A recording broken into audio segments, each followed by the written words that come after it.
உங்களுடன் ஸ்டாலின் திட்டத்தை விமர்சிப்பதாக நினைத்து எடப்பாடி பழனிசாமி விளம்பரம் செய்து வருகிறார் என்று முதலமைச்சர் மு.க. ஸ்டாலின் விமர்சனம் செய்திருந்தார்.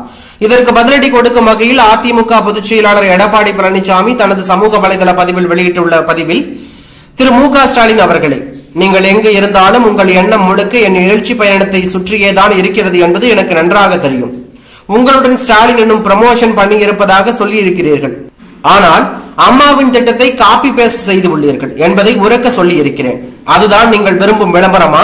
சொந்தமாக ஒரு திட்டத்தை யோசித்து நிறைவேற்ற வக்கில்லாமல் இப்படி அதிமுக ஆட்சியின் அம்மா திட்டத்திற்கு ஸ்டிக்கர் ஒட்டுகிறீர்களே, உங்களுக்கு வெட்கமாக இல்லையா என்றுதானே நான் கேட்டேன்.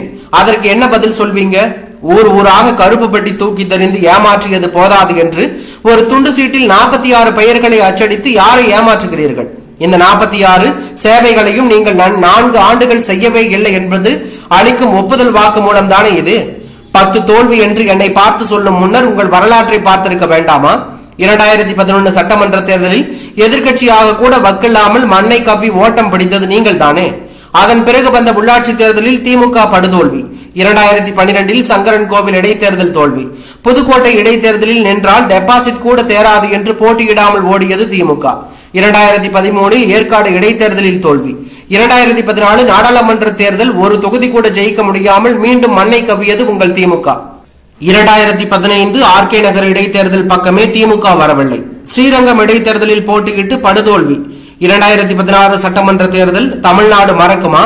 ஒரு ஓட்டை சைக்கிள் தூக்கி கொண்டு எடுத்த நாள் முதல் இந்த நாள் வரை வண்டியை விடவில்லை எனும் ஊர் ஊராக ஓட்டு சென்று தமிழ்நாட்டில் ஒரு டீ கடை விடாமல் டீ குடித்தும் மக்கள் யாரும் உங்களை கண்டுக்கவே இல்லை. அதிமுக ஆட்சி, அம்மாவின் ஆட்சி மீண்டும் மலர்ந்தது. நீங்கள் சட்டையை கிழித்துக் கொண்டு பேரவையில் இருந்து ஓட்டம் பிடித்ததுதான் மிச்சம். 2017 ஆர்கே நகர் இடைத்தேர்தல் வந்ததே, அதில் கூட 3வது இடத்திற்கு தள்ளப்பட்டு படுதோல்வி. கட்சிதானே உங்கள் திமுக கட்சி. இப்படி ஒரு தேர்தல் வரலாற்றை வைத்துக் கொண்டு என்னை பற்றி மு.க. ஸ்டாலின் பேசலாமா? இதில் சினிமா வசனம் வேறு. அதுக்கு நீ சரிப்பட்டு வரமாட்ட என்று கூறுகிறார். ஸ்டாலின் அவர்களே, நீ எதுக்குமே சரிப்பட்டு வரமாட்ட என்பதை தான் மக்கள் சொல்லிக்கிட்டு இருக்காங்க. இந்த திரைப்பட காமெடி ஒன்று வருமே, யாரோ இவன் மூளைக்குள்ள போய் இவனை டாக்டர் என்று நம்ப வச்சுட்டாங்க என்று. அந்த மாதிரி யாரோ சிலர் ஸ்டாலின் மூளைக்குள்ளே போய் இவர் நடத்துவது நல்ல ஆட்சிதான் என்று நம்ப வைத்து விட்டார்கள் போல. குட் பை சொல்ல போறாங்களாம் மக்கள். மீண்டும் சொல்கிறேன், ஸ்டாலின் அவர்களே, அது கண்ணாடி. அன்பார்ந்த தமிழக மக்களே, நான் எந்த தொகுதிக்கு வந்தாலும் நீங்கள் பெருந்திரளாக வந்து விண்ணை பிளக்கும் அளவிற்கு சத்தமாக சொல்லும் அந்த ஒரு சொல் ஸ்டாலின் காதுகளுக்கு நன்றாக கேட்கிறது. நீங்கள் சொல்லும் பை பை ஸ்டாலின் அவரை கதற விடுகிறது. இன்னும் கதற விடுவோமா? 234 தொகுதிகளிலும் செல்வோமா என்று அவர் கேள்வி எழுப்பி உள்ளது.